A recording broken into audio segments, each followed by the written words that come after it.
क्योंकि हर चीज़ के पिछे कोई कारण है, तो कारण का इलाज होंदा ही होंदा। किसी भी बीमारी के पिछे कोई ना कोई कारण है, किसी भी चिंता के पिछे कोई ना कोई कारण है। जिस दिन वो कारण दूर हो जाएगा, चिंता अपने आप दूर हो जाएगी। सतगुरु जी ने कहते ये किवें दूर हो सकता है, मन में चिंतावां रहिंदियां ने, रोग रहिंदे ने, सोग रहिंदे ने। सतगुरु जी एक बड़ा सौखा जिहा उदाहरण दिंदे ने। कहते जदों जंगलों दे विच अग लगती है, जंगलों दे विच छोटे छोटे बड़े जीव हुंदे ने। जंगल दे विच अग लगदी, उन्होंने पुछदे ने भाई जदों अग लगदी है वो जीव कित्थे भज जांदे ने। जदों अग लगदी है ना, वो जीव भज के पास दी नदी दे विच वड़ जांदे ने, ते बच जांदे ने, अग पानी नूं नहीं छूंदी। सतगुरु जी कहते बस यही तरीका जिंदगी विच अपनाउणा है। जिंदगी दे विच तमा दी, तृष्णा दी अग्नि है जिहड़ी, ये शुभ गुणां नूं साड़ी जाती है। रोज रोज विचों धीरजता खो लैंदी है, संतोख खो लैंदी है। ये रोज दी रोज शुभ गुणां नूं साड़ दिंदी है। जे किते इस अग्नि तो बचना है, फिर तुहानूं भज के सत संगत विच बैठना पएगा। सत संगत विच बैठ के समझ ते सोझी आउंदी है, पता लगता है जिंदगी दे विच सच्चाई की है, क्यों जिंदगी मिली है तो जिंदगी जीनी किवें है, इस तो बिना मालूम नहीं होई। अज की शुरुआत महाराज इत्थों ही करते हैं।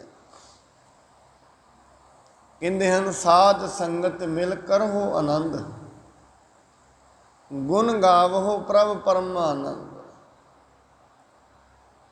सत संगत दे विच मिल के आनंद की प्राप्ति करो। आनंद की प्राप्ति क्यों? क्योंकि सत संगत विच मिल के तृष्णावां खत्म हो जांदियां ने, वैर ते विरोध खत्म हो जाता है। वो किवें? क्योंकि संगत विच बैठ के मनुख नूं ज्ञान प्रगट हो जाता है। जिवें जिवें ज्ञान प्रगट होंदा जाएगा, मन निर्मल होंदा जाएगा। जिवें जिवें मन निर्मल होंदा जाना है, जिवें जिवें अंदर निर्मलता आउंदी जानी है, मनुख दुनियावी तौर पर उसका मन है जिहड़ा वो मुक्त होंदा जाना है, क्योंकि ज्ञान प्रगट होंदा जाएगा। ये जरूरी नहीं है ज्ञान कितों आउणा है, ये जरूरी नहीं है। समझ कितों आउणी नहीं है, समझ इहदे अंदर ही है। बस परमात्मा दे गुण गाउणे ने, मैल नूं साफ करना, समझ रह जानी है। बस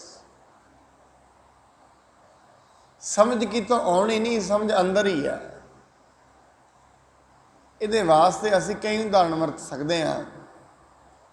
जिवें कपड़ा है, असीं कपड़े नूं निखारना है,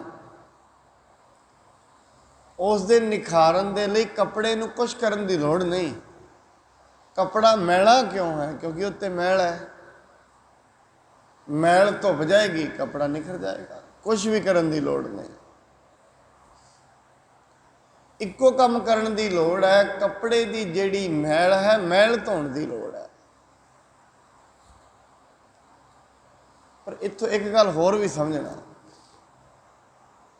जिहड़ी कपड़े दी मैल है वो विखदी है। कपड़े दी मैल विखदी है। चिट्टा कपड़ा है, मैल लगी है, विखदी है दूरों। मन मैला है तो मन ते मैल लगी है, ताई तो मैला है। अंदर पाप ने, अंदर अवगुण ने, मन परेशान है, क्यों है? अंदर पाप ने। ਪਾਪਾਂ ਦੀ ਮਹਿਲ ਅੰਦਰ, ਔਗਣਾਂ ਦੀ ਮਹਿਲ ਹੈ ਅੰਦਰ, ਸੰਸਕਾਰਾਂ ਦੀ ਮਹਿਲ ਹੈ ਅੰਦਰ। ਹੁਣ ਇਹ ਵਿਖੇ ਤੇ ਇਹ ਦੂਰ ਹੋਵੇ। ਆਪਣੇ ਕੱਪੜਿਆਂ ਦੀ ਮੈਲ ਵਿਖਦੀ ਹੈ, ਦੂਜੇ ਦੇ ਕੱਪੜਿਆਂ ਦੀ ਮੈਲ ਵੀ ਵਿਖ ਜਾਂਦੀ ਹੈ, ਦੂਜੇ ਦੇ ਮਨ ਦੀ ਮੈਲ ਵੀ ਵਿਖ ਜਾਂਦੀ ਹੈ। ਵਿਡੰਬਨਾ ਇਹ ਹੈ, ਆਪਣੇ ਅੰਦਰ ਦੀ ਨਹੀਂ ਵਿਖਦੀ। ਕਮਾਲ ਦੀ ਗੱਲ ਤੇ ਇਹ ਹੈ। ਫਿਰ ਮੈਂ ਬੇਨਤੀ ਕਰਾਂ, ਆਪਣੇ ਕੱਪੜੇ ਮੈਲੇ ਨੇ ਵਿਖ ਜਾਣਗੇ, ਦੂਜੇ ਦੇ ਮੈਲੇ ਨੇ ਇਹ ਵੀ ਵਿਖ ਜਾਣਗੇ। ਦੂਜੇ ਦੇ ਮਨ ਦੇ ਵਿੱਚ ਕਿਹੜੇ ਕਿਹੜੇ ਔਗਣ ਨੇ ਉਹਦੀ ਜ਼ਿੰਦਗੀ 'ਚ, ਇਹ ਵੀ ਵਿਖ ਜਾਣਗੇ। ਪਰ ਆਪਣੇ ਅੰਦਰ ਕਿਹੜੇ ਔਗਣ ਨੇ ਇਹ ਨਹੀਂ ਵਿਖਣਗੇ। ਫਿਰ ਜਦੋਂ ਤਾਈਂ ਨਹੀਂ ਵਿਖਣਗੇ, ਸਫਾਈ ਦਾ ਉਪਰਾਲਾ ਕਰੇਗਾ ਹੀ ਨਹੀਂ। ਜਦੋਂ ਤਾਈਂ ਆਪਣੇ ਮਨ ਦੀ ਮੈਲ ਵਿਖੀ ਨਹੀਂ, ਸਫਾਈ ਫਿਰ ਕੌਣ ਕਰੇਗਾ। ਕੱਪੜੇ ਤੇ ਮੈਲ ਲੱਗੀ ਹੋਏ, ਪਾਉਣ ਲੱਗਿਆਂ ਸ਼ਰਮ ਆਉਂਦੀ ਹੈ, ਬਾਹਰ ਚਿੰਤਾ ਹੁੰਦੀ ਹੈ ਵੀ ਲੋਕੀ ਕੀ ਕਹਿਣਗੇ। ਮੈਲ ਲੱਗੀ ਹੈ, ਚਿੰਤਾ ਵੀ ਹੋਏਗੀ। ਹੁਣ ਮਨ ਵਿਖਿਆ ਨਹੀਂ, ਮੈਲ ਵੀ ਨਹੀਂ ਵਿਖੀ। ਮਨ ਕੀ ਹੈ ਇਹ ਪਤਾ ਵੀ ਨਹੀਂ। ਮਨ ਦੀ ਮੈਲ ਕੱਢਣ ਤੋਂ ਪਹਿਲਾਂ ਮਨ ਦਾ ਤੇ ਪਤਾ ਹੋਏ ਨਾ ਉਹ ਕੀ ਹੈ। ਇਸ ਕਰਕੇ ਜੋ ਤਨ ਦੀਆਂ ਲੋੜਾਂ ਨੇ, ਮਨੁੱਖ ਉਹਨੂੰ ਹੀ ਮਨ ਸਮਝ ਬੈਠਾ। ਇਹਨੂੰ ਕਹਿੰਦੇ ਨੇ ਮਨ ਦੇ ਮਗਰ ਲੱਗਣਾ। ਜੋ ਤਨ ਦੀਆਂ ਜ਼ਰੂਰਤਾਂ ਨੇ, ਘਰ ਤਨ ਦੀ ਜ਼ਰੂਰਤ ਹੈ, ਰੋਟੀ ਤਨ ਦੀ ਜ਼ਰੂਰਤ ਹੈ, ਪੇਟ ਭਰ ਗਿਆ ਹੈ, ਇਹ ਤਨ ਦੀ ਜ਼ਰੂਰਤ ਸੀ। ਪਰ ਬਾਰ-ਬਾਰ ਸਵਾਦ ਆਇਆ ਹੈ ਤੇ ਮਨ ਬਾਰ-ਬਾਰ ਖਾਣ ਨੂੰ ਕਰਦਾ ਹੈ, ਇਹ ਮਨ ਦੀ ਜ਼ਰੂਰਤ ਹੈ, ਤਨ ਦੀ ਨਹੀਂ ਰਹੀ। ਤਨ ਦੀ ਜ਼ਰੂਰਤ ਹੈ। 5-4 ਰੋਟੀਆਂ ਖਾ ਲਈਆਂ ਨੇ, ਪੇਟ ਭਰ ਗਿਆ। ਵਿਆਹ ਵਿੱਚ ਲੋਕ ਜਾਂਦੇ ਨੇ, 5-4 ਖਾ ਕੇ ਰੱਜ ਜਾਂਦੇ ਨੇ। ਹੁਣ ਸਾਰੀਆਂ ਹੀ ਖਾਣੀਆਂ ਨੇ ਬਾਰ-ਬਾਰ। ਸਵਾਦ ਹੈ, ਸਵਾਦ ਜੀਭਾਂ ਨੂੰ ਆਇਆ, ਜੀਭ ਨੇ ਉਹ ਸਵਾਦ ਮਨ ਨੂੰ ਦੱਸ ਦਿੱਤਾ ਹੈ। ਜੋ ਜੀਭ ਨੂੰ ਟੇਸਟੀ ਲੱਗਿਆ, ਮਨ ਉਹਦੇ ਨਾਲ ਸਹਿਮਤ ਹੋ ਗਿਆ। ਫਿਰ ਮਨ ਦੀ ਇਹ ਆਦਤ ਹੈ, ਮਨ ਮੰਗਦਾ ਹੈ। ਜੀਭ ਨੂੰ ਜੋ ਸਵਾਦ ਆਇਆ, ਮਨ ਬਾਰ-ਬਾਰ ਕਹੇਗਾ ਹੋਰ ਚਾਹੀਦਾ ਹੈ, ਹੋਰ ਚਾਹੀਦਾ ਹੈ। ਫਿਰ ਮਨ ਬਾਰ-ਬਾਰ ਉਸ ਚੀਜ਼ ਦੀ ਮੰਗ ਕਰੇਗਾ। ਫਿਰ ਜਦੋਂ ਮਨ ਬਾਰ-ਬਾਰ ਮੰਗ ਕਰੇਗਾ, ਮਨੁੱਖ ਬਾਰ-ਬਾਰ ਖਾਏਗਾ। ਸਰੀਰ ਦੇ ਤੌਰ ਤੇ ਜ਼ਰੂਰਤ ਦੇ ਸਰੀਰ ਦੀ ਪੂਰੀ ਹੋ ਗਈ ਹੈ, ਹੁਣ ਮਨ ਦੀ ਇੱਛਾ ਹੈ, ਬਾਰ-ਬਾਰ ਖਾਏਗਾ। ਬਾਰ-ਬਾਰ ਜਦੋਂ ਬਾਰ-ਬਾਰ ਖਾਏਗਾ, ਸਰੀਰ ਖਰਾਬ ਹੋ ਜਾਏਗਾ। ਸੰਜਮ ਖਤਮ, ਸਰੀਰ ਖਰਾਬ। ਤਕਰੀਬਨ 80 ਤੇ 85% ਲੋਕਾਂ ਦਾ ਸਰੀਰਕ ਰੋਗ ਨੇ ਇਹਨਾਂ ਚੀਜ਼ਾਂ ਕਰਕੇ। 80 ਤੋਂ 85%। ਕਿਉਂਕਿ ਉਹਨਾਂ ਨੂੰ ਹਜੇ ਤਾਈਂ ਇਹ ਨਹੀਂ ਪਤਾ ਜੋ ਉਹ ਖਾ ਰਹੇ ਨੇ ਉਹਨਾਂ ਦੀ ਜ਼ਰੂਰਤ ਵੀ ਹੈ ਕਿ ਨਹੀਂ ਹੈ। ਇਹ ਸਮਝ ਦੀ ਗੱਲ ਹੈ। ਠੀਕ ਹੈ, ਇਸ ਸਮਝ ਦੀ ਪ੍ਰਾਪਤੀ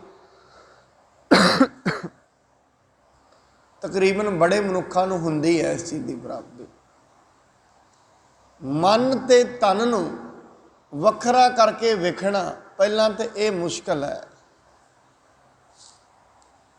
ਮਨ ਦਾ ਪਤਾ ਲੱਗ ਜਾਏ ਤਾਂ ਮਨ ਦੀ ਮੈਲ ਉਤਰੇਗੀ। ਮਨ ਦੇ ਉੱਤੇ ਪਾਪ ਪਏ ਨੇ, ਮਨ ਦੇ ਉੱਤੇ ਮਾੜੇ ਸੰਸਕਾਰ ਪਏ ਨੇ, ਔਰ ਪਏ ਹੀ ਨਹੀਂ ਹਨ, ਰੋਜ਼-ਰੋਜ਼ ਚੜ੍ਹ ਰਹੇ ਨੇ।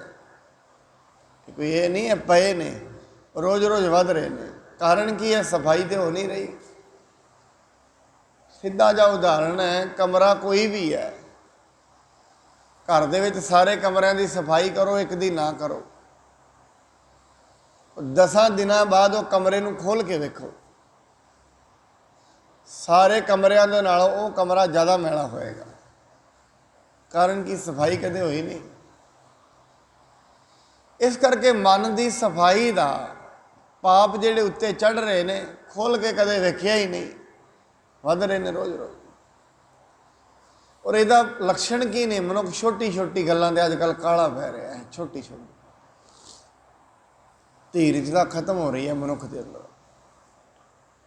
ਦਇਆ ਖਤਮ ਹੋ ਰਹੀ ਹੈ, ਸੰਤੋਖ ਖਤਮ ਹੋ ਰਿਹਾ ਹੈ। ਇਹ ਪਛਾਣ ਹੈ ਮਨੁੱਖ ਦੀ। ਜਦੋਂ ਧੀਰਜਤਾ ਖਤਮ ਹੋ ਗਈ, ਸਮਝੋ ਮੈਲ ਹੈ ਅੰਦਰ ਤਾਂ ਖਤਮ ਹੋ ਗਈ। ਦਇਆ ਖਤਮ ਹੋ ਗਈ, ਧੀਰਜਤਾ ਅੰਦਰ ਦਇਆ ਨਹੀਂ ਹੈ, ਮੈਲ ਹੈ ਤਾਂ ਖਤਮ ਹੋ ਗਈ। ਮੈਂ ਇੱਕ ਹੋਰ ਬੇਨਤੀ ਕਰਾਂ, ਅੰਦਰੋਂ ਦਇਆ ਜਾ ਨਹੀਂ ਸਕਦੀ। ਜਦੋਂ ਫਿਰ ਮਨ ਨੂੰ ਵਾਹਿਗੁਰੂ ਵਾਹਿਗੁਰੂ ਜਪਾਂਗੇ, ਸੰਗਤ ਵਿੱਚ ਆਵਾਂਗੇ, ਮੈਲ ਲੱਥੇਗੀ, ਦਇਆ ਫਿਰ ਪ੍ਰਗਟ ਹੋ ਜਾਏਗੀ। ਇਸ ਕਰਕੇ ਇਹ ਵੀ ਗੱਲ ਸਮਝਣਾ, ਗਿਆਨ ਕਿਤੇ ਬਾਹਰੋਂ ਨਹੀਂ ਆਉਣਾ ਹੈ। ਇਸ ਕਰਕੇ ਗਿਆਨ ਨੂੰ ਅਸੀਂ ਪ੍ਰਗਟ ਸ਼ਬਦ ਵਰਤੇ ਹਾਂ, ਪ੍ਰਗਟ ਹੋਣਾ। ਗਿਆਨ ਮਨੁੱਖ ਨੂੰ ਕਿਤੋਂ ਬਾਹਰੋਂ ਨਹੀਂ ਆਉਣਾ, ਗਿਆਨ ਇਹਦੇ ਅੰਦਰ ਹੀ ਹੈ। ਪਰਮਾਤਮਾ ਦਾ ਮਿਲਣ ਕਿਤੇ ਬਾਹਰੋਂ ਨਹੀਂ ਹੈ। ਬਾਹਰੋਂ ਕਿਵੇਂ ਮਿਲਾਂਗੇ ਉਹਨੂੰ? ਪਰਮਾਤਮਾ ਦਾ ਮਿਲਣ ਮਨੁੱਖ ਸੋਚਦੇ ਨੇ ਕਿਤੇ ਹੱਥਾਂ ਨਾਲ ਉਹਨੂੰ ਪਕੜਾਂਗੇ, ਐਸਾ ਨਹੀਂ ਉਹਦਾ ਮਿਲਣ। ਕਿ ਪਰਮਾਤਮਾ ਦਾ ਮਿਲਣ ਹੱਥਾਂ ਨਾਲ ਫੜਨਾ ਨਹੀਂ ਹੈ, ਅੱਖਾਂ ਨਾਲ ਵੇਖਣਾ ਵੀ ਨਹੀਂ ਹੈ। ਸੁਰਤ ਦਾ ਮਿਲਾਪ, ਸਮਝ ਮਿਲ ਜਾਣੀ, ਇਹਨੂੰ ਪਰਮਾਤਮਾ ਦਾ ਮਿਲਾਪ ਕਹਿੰਦੇ ਨੇ। ਸੁਰਤ ਤੇ ਸ਼ਬਦ ਦਾ ਮਿਲਾਪ।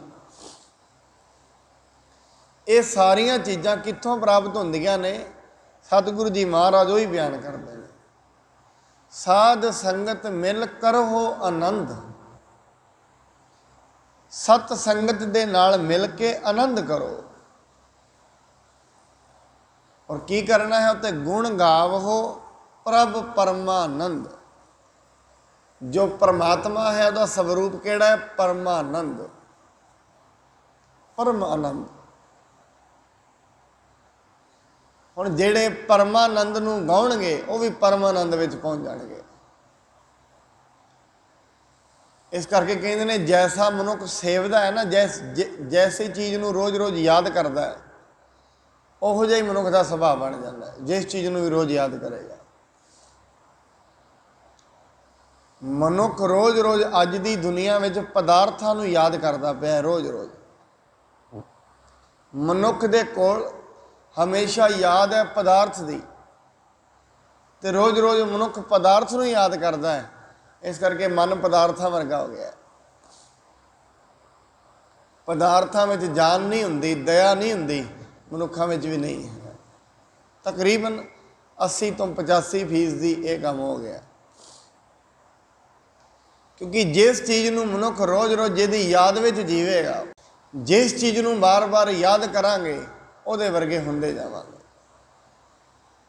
ਸਿਰਫ ਤੇ ਸਿਰਫ ਪਦਾਰਥਾਂ ਨੂੰ ਯਾਦ ਮਨੁੱਖ ਨੇ ਕੀਤਾ ਹੈ, ਪਦਾਰਥਾਂ ਵਰਗਾ ਹੋ ਗਿਆ। ਅੰਦਰੋਂ ਸੰਤੋਖ ਨਹੀਂ ਰਿਹਾ, ਧੀਰਜਤਾ ਨਹੀਂ ਰਹੀ। ਗੱਲ ਗੱਲ ਦੇ ਉੱਤੇ ਕ੍ਰੋਧ ਆਉਂਦਾ ਹੈ, ਗੱਲ ਗੱਲ ਦੇ ਉੱਤੇ ਹੰਕਾਰ ਆਉਂਦਾ ਹੈ। ਕਿਉਂ? ਕਿਉਂਕਿ ਪਦਾਰਥ ਨੂੰ ਸੇਵਦਾ, ਉਹਦੇ ਗੋਣੇ ਦੇ ਅੰਦਰ ਆ ਗਏ ਨੇ। ਪਦਾਰਥਾਂ ਵਿੱਚ ਦਇਆ ਨਹੀਂ ਹੁੰਦੀ, ਤਾਂ ਕਰਕੇ ਆ ਗਏ।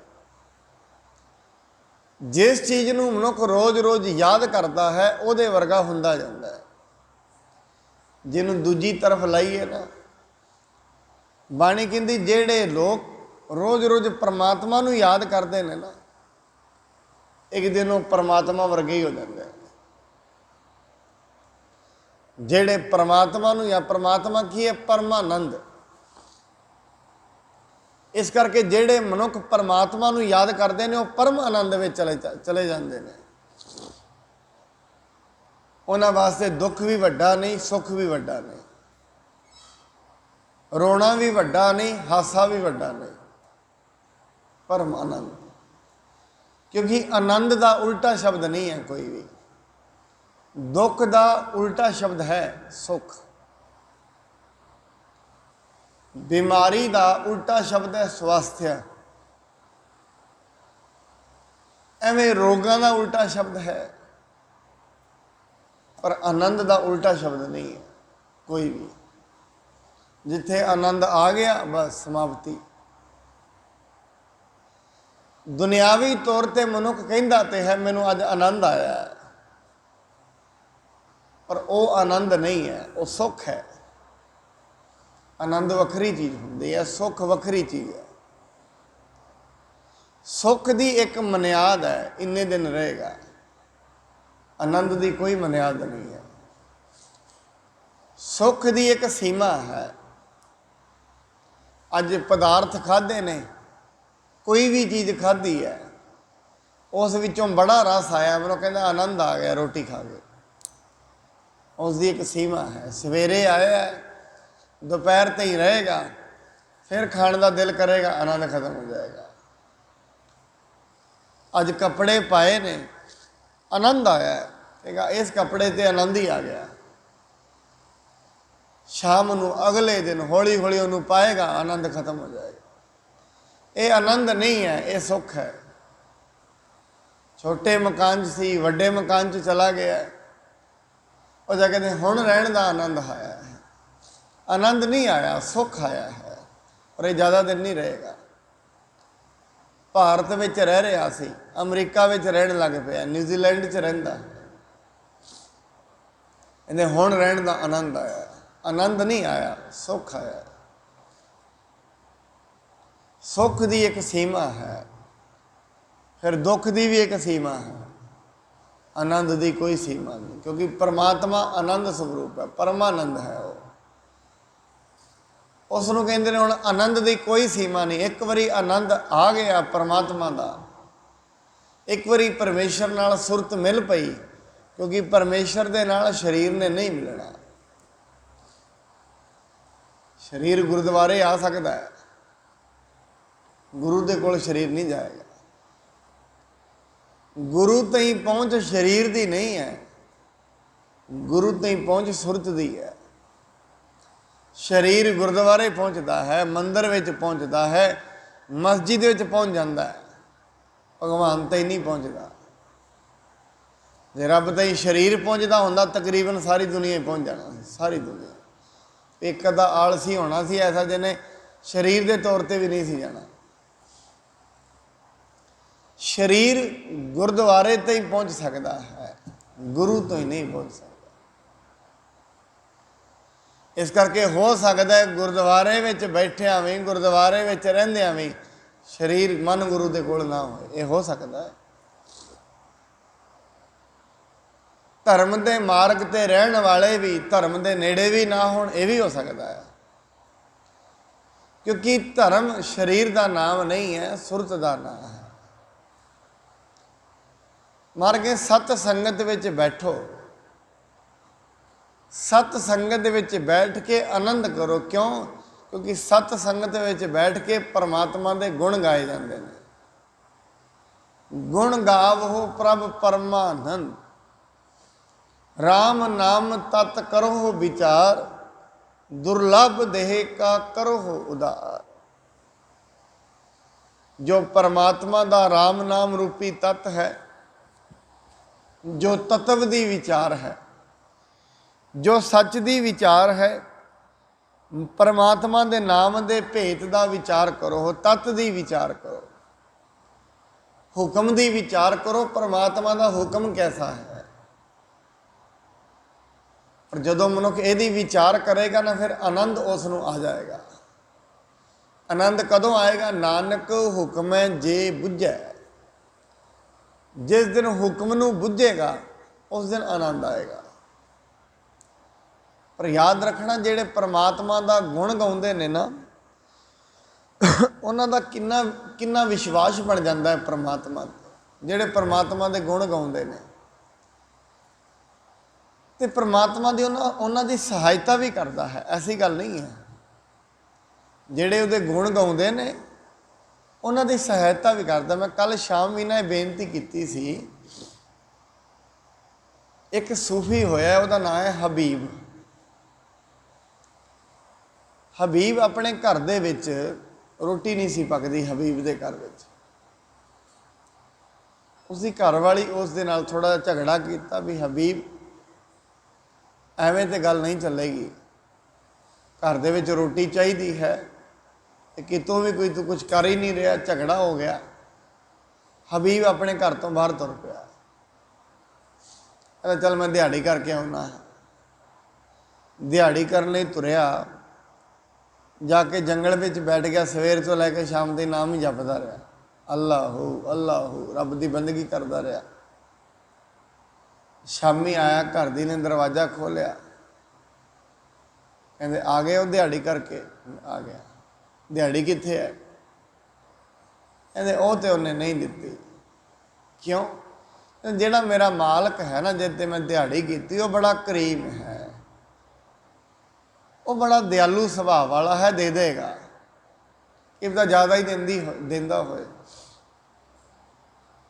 अगले दिन फिर चला गया, फिर सारा दिन नाम जपया, शामी फिर घर आ गया। घर दी कहती है दिहाड़ी की है? कहते की है। कितने ने पैसे? कहते पैसे तो नहीं दिते। क्यों? कहते जो मेरा मालक है ना, जो दिहाड़ी की, बड़ा करीम है। उसकी घर की कहती बस हुण गल याद रखी, कल नूं दिहाड़ी ते जाना है ना, पहला तो दिहाड़ी मंगनी है, दिहाड़ी बाद च करनी है, पहला मंगनी है उहदे तो। हबीब कहता यही तो मुश्किल है, मंगया जाता ही नहीं ना। जिथे प्रेम लग जाए उत्थे मंगया थोड़ी ना जाता है। कहता मुश्किल तो यही है, मंगी किवें? जिन्हां दा प्रेम लग जाता ना परमात्मा नाल, मंगा खत्म हो जांदियां ने। प्रेम विच मंग नहीं हुंदी। प्रेम की पहचान ही हुंदी है। यही तो मुश्किल है, मंगा किवें? अगले दिन फिर गया। हुण 2 दिन तो घर वाली नूं टाल दिता सी, तीजे दिन हुण किवें टालेगा? हुण घर वाली तो नहीं टली, आ गया वापस। रात जी नूं आया, सोचा हुण घर वाली सो गई होएगी, फिर ही जाके वड़ांगा घर। जांदियां ने वेख्या घर चूल्हा बल रहा है। कमाल हो गई, घर में कौन राशन पानी दे गया, चूल्हा बलदा पिया। जाके अंदर बैठ गया। अंदर गया घर दी उधरों आई, नवा उन्हें सूट पाया, बड़ी खुश। कहती तू वाकई कहना तेरा जिहड़ा मालक है ना, वो बड़ा करीम है। उन्हें बंदे भेजे से, समान दे गए ने सारा ही। हबीब ने वेख्या, हबीब की अखां चों विराग दे अथरू आ गए। एडा वड्डा परमात्मा किवें उन्हें मेरी सहायता की है। उसके घर की थोड़ी भोले भाई च कहती रो ना हबीब, उन्हें एक पैगाम भी भेजा है। पैगाम की? वो दस की पैगाम है? कहते उन्हें क्या है?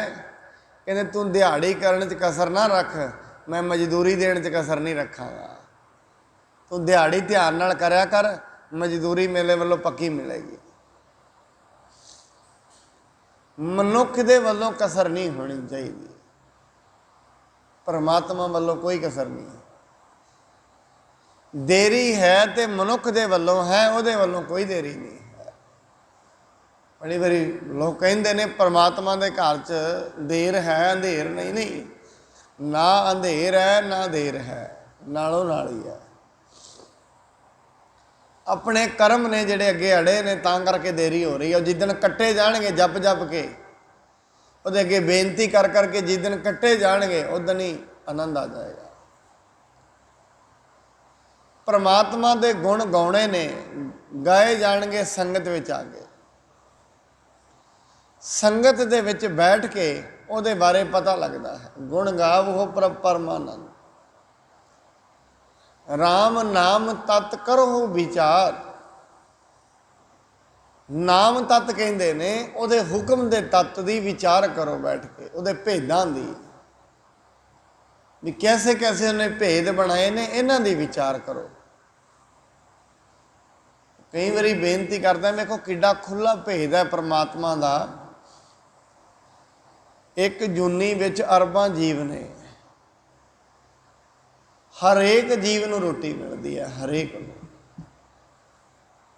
एक जूनी विच अरबां जीव ने, जिवें मनुखां दी ते जनसंख्या गिणी हुई है ना भी 6 अरब है, 7 अरब है पूरे विश्व च। जिवें मनुखा एक जाति है, हुण इस जाति दे विच हरेक मनुख नूं रोटी पानी मिल रहा है। वो वक्री गल है, उहदे कर्म ने, किसी नूं थोड़ी मिलती है, किसी नूं ज़्यादा मिलती है। कईयां नूं ऐसे भी ने सारी उम्र ही थोड़ी मिलती है, सारी उम्र कमा कमा के थक जाते हैं, पूरियां पैंदियां ही नहीं। सारी उम्र थक जाते हैं। कई ऐसे ने बहुती मेहनत भी नहीं करते तो जिंदगी विच आनंद लेंदे फिरदे ने, ऐसे भी ने। हुण उहदे जिहड़े भेद ने जे उन्हां दी विचार करांगे, इहो ਜਿਹੇ उहदे भेद ने। किसी दे तो ने पढ़ोले भरे हुए ने, किसी कोल अगले टाइम की भी रोटी खाण नूं नहीं। उहदे भेद दी विचार, राम नाम तत् करो विचार, दुर्लभ देह का करो उदार। ये जिहड़ी देही है इनू दुर्लभ मन्निया है, दुर्लभ। क्योंकि जे एक बारी ये विछड़ जाए ना फिर ये मिलती नहीं है। दुर्लभ वस्तु वही होंदी है। दुर्लभ वस्तु कहते हैं जिहड़ी बड़ी महंगी होए ते बड़े अरसियां तो बाद मिली होए ते एक बारी चली जाए तो मुड़ के मिले ना। जिवें कोहे नूर हीरा इंग्लैंड च पिया, उन्होंने दुर्लभ कहते हैं, क्योंकि उहदे वर्गा कोई होर नहीं है। एवें जिहड़ी ये मनुखा देही है ये भी दुर्लभ है, ये वर्गी कोई होर नहीं है। और एक बारी जे ये चली जाए दोबारा वापस नहीं मिलती। इहदा उधार करना है। जो मनुख दे अंदर जीव आत्मा है, मनुख दे अंदर जो माड़े संस्कार ने जिन्हां करके परमेश्वर तो ये विछड़ी हुई है रूह। परमेश्वर किते बाहर की गल नहीं, अंदर ही अपने पापां करके विछड़ी हुई है। इस देही दे विच आके उन्होंने मिल सकती है। इस देही विच आके अगर इस देही दे विच उन्होंने नहीं मिल पाई फिर नहीं मिल पाएगी। देही तो पशुओं की भी है, पंछियों की भी है, पर उन्होंने देहियां दे विच ऐसा काम नहीं है परमात्मा नूं मिलण वाला। जिन्ने भी जीव ने ना, सारे जीवों दे विच काम भी है, क्रोध भी है, लोभ भी है, जिन्ने दूजे भी ने। बड़ी वारी वेखो चिड़ियां लड़ पैंदियां ने आपस, लड़नगियां तो किसी गल पिछे ही ना। जेड़े कूकर ने, कुत्ते आपस दे विच लड़ पैंदे ने, लड़े तो किसी गल पिछे नहीं, किसी लोभ पिछे लड़े ने। फिर ये जेड़े विकार ने ये उन्हां दे विच भी हैगे ने ते मनुखां विच भी हैगे ने। जे मनुख भी इन्हां नूं ना समझ पाया फिर बाणी कहती गुण गोबिंद गायो नहीं जन्म आकारथ की, फिर कोई फायदा ही ना होया। इस जन्म का तो घट्टो घट्ट कोई फायदा ना होया। फिर तो वही यूनी ठीक सी पशुओं वाली, क्योंकि पशुओं वाली दे विच घट्टो घट्ट चिंता तो नहीं होंदी मनुख नूं।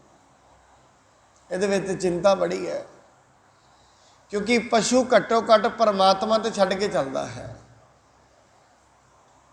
पंछी नूं कुछ मिल गया तो ठीक है, नहीं मिला तो भुखा मर जाएगा। उन्हें की ठीक है, उसकी अपनी एक भाषा है, अपनी भाषा कि पता रोंदा भी होए,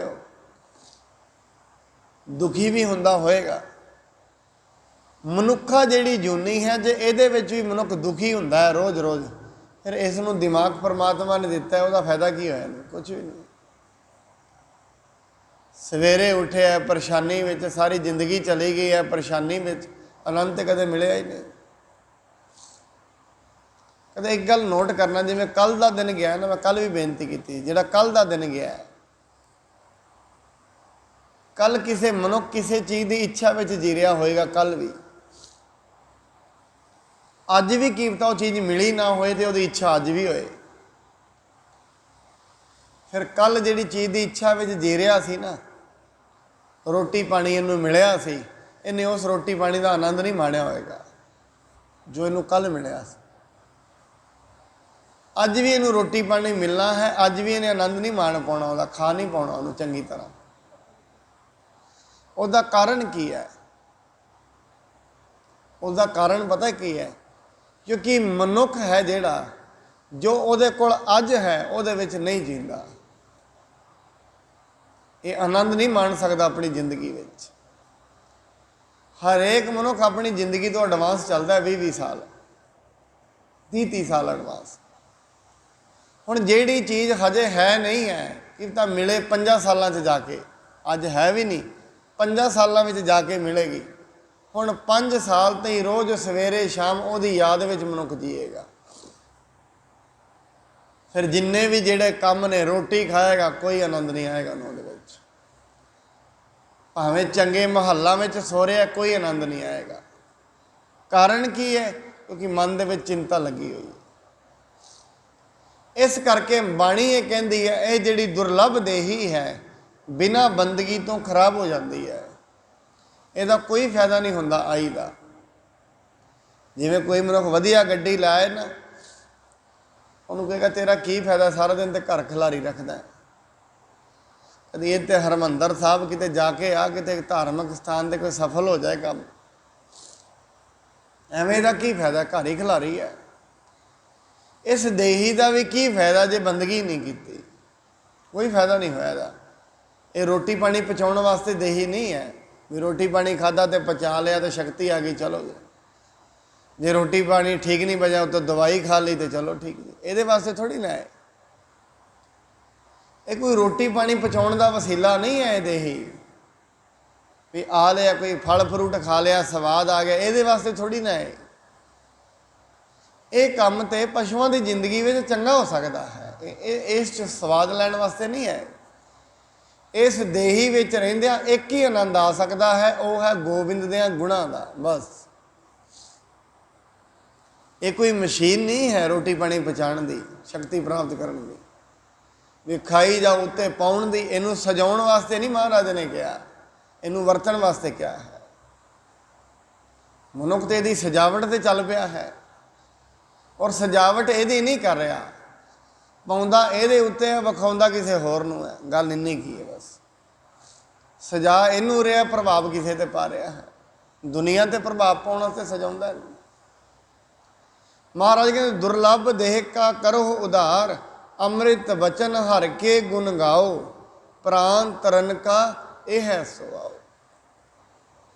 अमृत वचन हर के गुण गाओ, परमात्मा के जिहड़े वचन ने, अकाल पुरख के गुण गाओ जो अमर करने वाले हैं, जो मनुख नूं अमर कर देंदे ने। बाणी ये कहती है जिंदगी नूं विकारां तो बचाउण दा इक्को यही तरीका है, बस। प्राण तरन का यह है सुआओ, जिंदगी विकारां तो बच जाए, इक्को ही तरीका है गोबिंद के गुण गाउण दा, और कोई तरीका नहीं। जिवें वड्डा डाकू होए ने वाल्मीक बंटवारा शब्द आया गुरबाणी में। हम डाकू सी पर परमात्मा के गुण गाए, गुण गाउंदियां गाउंदियां किते वाल्मीकि जी ने पहले ही रामायण लिख दी। ये है परमात्मा के गुण गाउण की शक्ति है। डाकू सन ते राम राम भी नहीं गाया, कहते हैं मरा मरा ही गा दिता। राम राम भुल गए, मरा मरा याद रह गया। पर भाव परमात्मा दे सी अंदर, उहदियां भावां दे करके एक वाल्मीक वड्डे संत हो बने। ये परमात्मा के गुण गाउण वालियां दी इतिहास है, जिन्हां ने गाए ने। वो अज दुनिया ते अमर ने, लोग उन्हां दी पूजा करते हैं जिन्हां परमात्मा के गुण गा लए ने। 8 पहर प्रभ पेखो हनेरा, मिटै अज्ञान बिनसै अंधेरा। हमेशा परमात्मा नूं नेड़े समझना, ये नाल होएगा कि अज्ञान मिट जाएगा, भरम मिट जाएंगे, अंधेरा मिट जाएगा। सुन उपदेश हिरदै बसावहो, मन इच्छे नानक फल पावहो। जो उपदेश गुरु देंदा है उन्होंने सुन के मन में वसाउणा, तो जिहड़ा मन में वसा लैंदा है मन इच्छे फल प्राप्त होंदे ने। पर मन दे विच गुरु का उपदेश वस जाए, यही साधना है। बड़ा सौखा नहीं वसदा, बड़ा समा लगता है, क्योंकि मन दे विच होर बहुत कुछ वसिया होया है। जिस दिन किते वो बाहर निकलेगा तो उपदेश अंदर जाएगा। उपदेश अंदर वस जाए हिरदे विच, यही साधना है। इस करके याद रखना, बड़ी बारी असीं गुरबाणी भी पढ़ते हाँ, वेद शास्त्र भी पढ़े जाते हैं, विचारे भी जाते हैं, पर जो विचारिया गया है ਉਹਦੇ ਅੰਦਰ ਵਸ ਗਿਆ ਹੋਏ, ਇਹ ਜ਼ਰੂਰੀ ਨਹੀਂ ਹੈ। ਇਸ ਕਰਕੇ ਮਨੁੱਖ ਦੀ ਅਕਸਰ ਇਹ ਕੰਪਲੇਂਟ ਰਹਿੰਦੀ ਹੈ, ਬਾਣੀ ਵੀ ਪੜ੍ਹੀ ਦੀ ਹੈ, ਯਾਦ ਹੀ ਨਹੀਂ ਰਹਿੰਦੀ। ਯਾਦ ਇਸ ਲਈ ਨਹੀਂ ਰਹਿੰਦੀ, ਦੋ ਤਿੰਨ ਕਾਰਨ ਨੇ ਇਹਦੇ। ਜਾਂ ਤਾਂ ਉਹਦੀ ਜ਼ਰੂਰਤ ਨਹੀਂ ਹੈ ਹਜੇ। ਜਿਵੇਂ ਅਸੀਂ ਰਸਤੇ 'ਤੇ ਚੱਲਦੇ ਹੋਈਏ ਨਾ, ਜਿਹੜੇ ਰਸਤੇ 'ਤੇ ਜਾ ਰਹੇ ਹਾਂ, ਉਸ ਰਸਤੇ 'ਤੇ ਚੱਲਦੇ ਹਾਂ, ਜਿਹੜੀ ਜਿਹੜੀ ਚੀਜ਼ ਦੀ ਜ਼ਰੂਰਤ ਹੈ ਅਸੀਂ ਨਾਲ ਰੱਖਾਂਗੇ ਉਹਨੂੰ। ਜਿਹੜੀ ਚੀਜ਼ ਦੀ ਜ਼ਰੂਰਤ ਹੀ ਨਹੀਂ, हम लोग ਕਹਿੰਦੇ ਇਹਨੂੰ ਘਰ ਹੀ ਛੱਡ ਦਿਓ, ਇਹਦਾ ਕੀ ਲੋੜ ਹੈ ਅੱਗੇ। ਪਾਣੀ ਨਾਲ ਹੁੰਦਾ ਹੈ, ਖਾਣ ਪੀਣ ਦੀਆਂ ਚੀਜ਼ਾਂ ਨਾਲ ਹੁੰਦੀਆਂ ਨੇ। ਤੇ ਜੇ ਅੱਗੇ ਪਤਾ ਹੈ ਵੀ ਅੱਗੇ ਰਿਸ਼ਤੇਦਾਰਾਂ ਦੇ ਘਰ ਜਾਣਾ, ਬਿਸਤਰਾ ਥੋੜ੍ਹੀ ਨਾ ਕੋਈ ਨਾਲ ਲੈ ਕੇ ਚੱਲਦਾ ਹੈ ਵੀ ਬਿਸਤਰਾ ਚੁੱਕਣਾ, ਇਹਨੂੰ ਇੱਥੇ ਹੀ ਰਹਿਣ ਦਿਓ, ਬਿਸਤਰੇ ਦੀ ਕੀ ਲੋੜ ਹੈ ਨਾਲ। ਜਿਹੜੀ ਚੀਜ਼ ਦੀ ਜ਼ਰੂਰਤ ਹੈ ਉਹ ਨਾਲ ਹੈ, ਮਨ ਦੇ ਨਾਲ ਹੈ। ਉਹ ਜਿਹੜੀ ਚੀਜ਼ ਦੀ ਜ਼ਰੂਰਤ ਨਹੀਂ ਹੈ ਉਹ ਮਨ ਦੇ ਨਾਲ ਨਹੀਂ ਹੈ। ਫਿਰ ਜਿਹਨੂੰ ਪਤਾ ਲੱਗ ਗਿਆ ਮੈਨੂੰ ਗੁਰੂ ਦੀ ਬਾਣੀ ਦੀ ਜ਼ਰੂਰਤ ਹੈ, ਉਹਦੇ ਮਨ ਦੇ ਨਾਲ ਹੈ ਤੇ 24 ਘੰਟੇ ਨਾਲ ਹੈ। ਜਿਸ ਨੂੰ ਹਜੇ ਵੈਲਿਊ ਪਤਾ ਨਹੀਂ ਲੱਗੀ, ਉਹਦੇ ਨਾਲ ਨਹੀਂ ਹੈ, ਉਹਨੂੰ ਨਹੀਂ ਯਾਦ ਹੈ, ਨਾ ਸਤਸੰਗਤ ਯਾਦ ਹੈ, ਨਾ ਉਹਦੇ ਬਚਨ ਯਾਦ ਨੇ। ਇਸ ਕਰਕੇ ਸਤਿਗੁਰੂ ਜੀ ਕਹਿੰਦੇ ਨੇ ਉਪਦੇਸ਼ ਨੂੰ ਸੁਣੀਏ, ਬਾਰ ਬਾਰ ਉਹਨੂੰ ਆਪਣੀ ਜ਼ਿੰਦਗੀ ਵਿੱਚ ਲਾਗੂ ਕਰੀਏ। ਇਹੀ ਸਤਿਗੁਰੂ ਜੀ ਦਾ ਪਰਮ ਉਪਦੇਸ਼ ਹੈ। ਕੱਲ੍ਹ ਨੂੰ ਜਿਹੜੀ ਅੱਗੇ ਸਤਿਗੁਰੂ ਜੀ ਮਹਾਰਾਜ ਗੱਲ ਕਰਨਗੇ ਸੁਖਮਣੀ ਸਾਹਿਬ ਦੀ, ਉਹਦੇ 'ਤੇ ਅਸੀਂ ਵਿਚਾਰ ਕਰਾਂਗੇ। ਇੰਨੀਆਂ ਬੇਨਤੀਆਂ ਪ੍ਰਵਾਨ, ਹੋਈ ਭੁੱਲ ਚੁੱਕ ਦੇ ਲਈ ਖਿਮਾ ਕਰਨੀ ਜੀ। ਸਤਿਗੁਰੂ ਜੀ ਮਹਾਰਾਜ ਜੀ ਕਿਰਪਾ ਕਰਨ। ਜਿੰਨੇ ਸਤਸੰਗੀ ਆਪ ਚੱਲ ਕੇ ਆਉਂਦੇ, ਉਹ ਸਾਰਿਆਂ ਦੇ ਸਿਰਾਂ 'ਤੇ ਮਿਹਰ ਭਰਿਆ ਹੱਥ ਰੱਖਣ, ਨਾਮ ਦੀ ਦਾਤ, ਗੁਰਬਾਣੀ ਗੁਰਸਿੱਖੀ ਦੀ ਦਾਤ ਬਖਸ਼ਣ। ਇੰਨੀਆਂ ਬੇਨਤੀਆਂ ਪ੍ਰਵਾਨ। ਵਾਹਿਗੁਰੂ ਜੀ ਕਾ ਖਾਲਸਾ, ਵਾਹਿਗੁਰੂ ਜੀ ਕੀ ਫਤਿਹ।